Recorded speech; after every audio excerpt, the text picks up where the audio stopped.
Hello, my name is Dr. Pamela Odie. My main objective in this presentation is to provide you with an introduction to my current project, which is entitled Postcolonial Feminist Ways of Seeing. So as to provide you with an accessible introduction, I will briefly recount my previous research and research specialism. My research has primarily focused on issues pertaining to gender, time, work, and capitalist economies. And here I've looked at industrial capitalist and Fordist regimes of accumulation, specializing very specifically in terms of post-Fordism, informationalized knowledge economy, and here specifically the service sector and issues of gender and time compression in terms of call center work. I've also looked at just-in-time manufacturing processes, and here again focusing on issues in relation to gender and time. I furthermore looked at global capitalism in relation to global textile manufacturing, and here I focused on the disaggregation of manufacturing supply chains, internationally dispersed, and specifically my concern here has been in terms of developing economies, the global south, and issues in terms of gender segregation, and here again in terms of issues around time and gender and the labour process. An additional and parallel area of my research specialism pertains to advertising. And my main focus here has been in relation to advertising and the construction of consumer markets.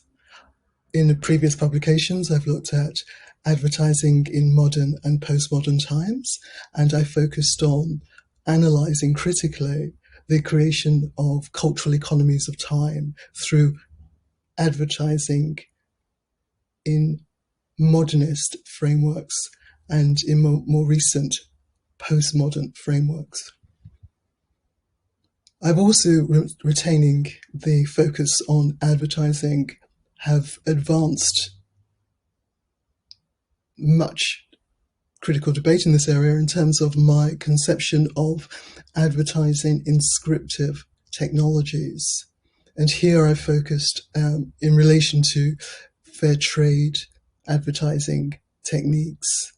And in more recent times, I have looked at issues in terms of advertising and aesthetic gentrification and formulated a conception of ad-sensory urban ecology, whereby I have looked at how the integral significance of the body as both subject and object of advertising inscriptive technologies that are integral to a financialization of health and well-being, and how these have become significant in relation to the managerial processes through which we are increasingly witnessing an aesthetic gentrification of urban areas.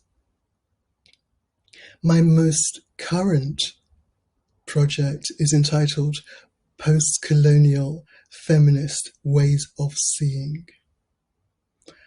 And here I am focusing on decolonial diaspora studies so as to formulate an original and distinct engagement with John Berger's ways of seeing, so as to provide you with an insight in terms of this direction in my work.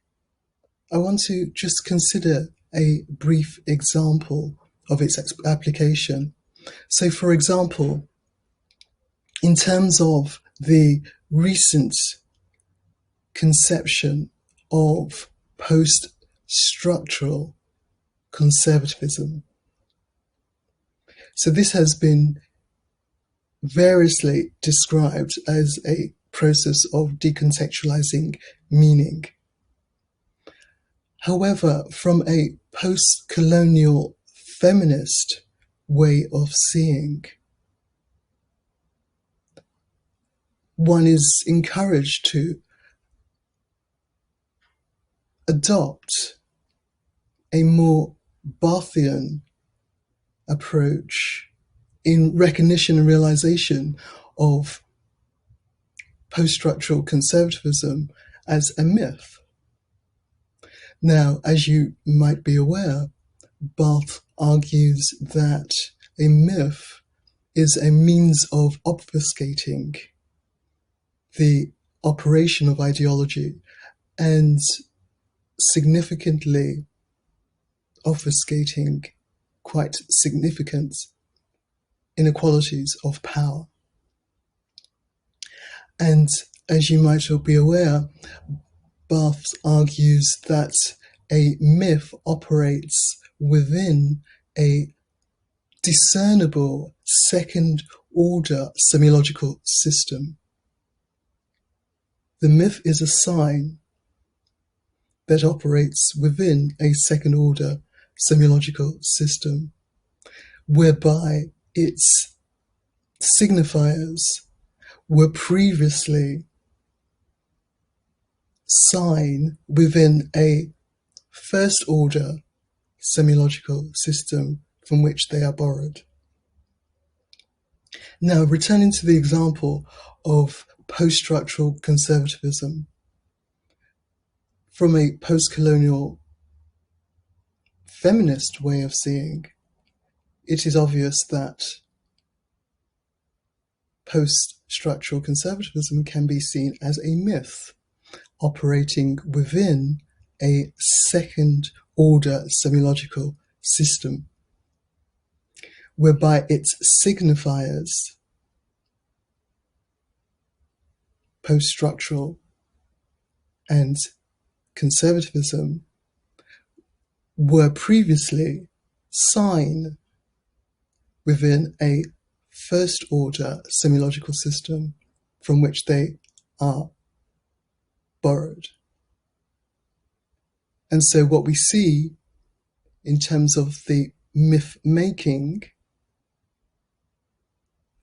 is the alliance of the sign post-structural and the sign conservatism into signifiers which, when allied, are assumed to mean a form of decontextualizing meaning.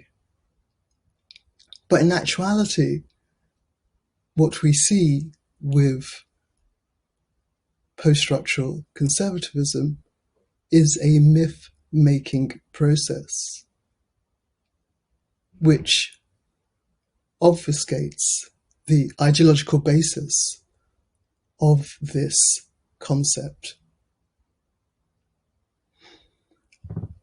Hopefully that actually provides just a brief introduction into the ongoing formulation that I'm developing in relation to my conception of post-colonial feminist ways of seeing.